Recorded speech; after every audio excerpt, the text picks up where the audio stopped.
Hello,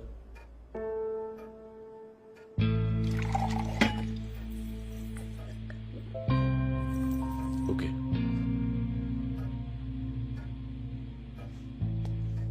sir, Nitu madam flat ছেড়ে চলে গেছে। ফ্ল্যাটের চাবি, গাড়ির চাবি দুইটা সিকিউরিটির কাছে রেখে গেছে।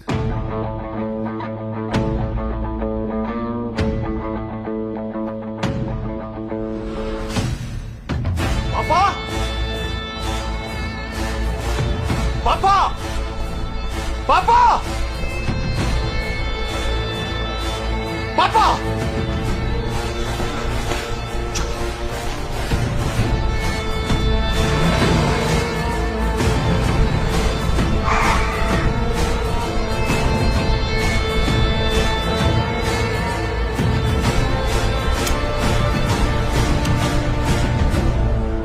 ভাই,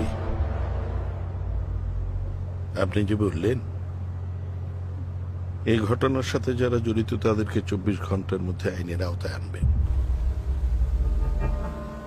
আপনি যদি সত্যি সত্যি এমনটা করেন তাহলে আমরা খুব বিপদে পড়ে যাব। মানে? মানে এই ঘটনার সাথে এই যে আমরা এখানে যারা আছি আমরা সবাই জড়িত। শুধু আমরা না, স্বয়ং নাবেদ খানও এই ঘটনার সাথে জড়িত। দেখেন ভাই, এখন আপনি যদি আমাদের কথা না শোনেন তাহলে কি হবে? আমাদের সবাইকে জেলে চলে যেতে হবে, দলটা ধ্বংস হয়ে যাবে। তাহলে আপনার এই প্রভাব প্রতিপত্তি এগুলোও তো থাকবে না।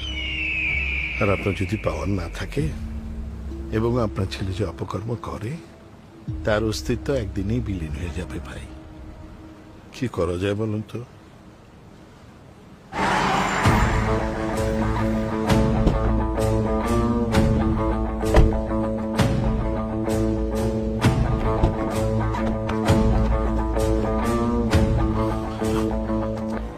সরি বলো।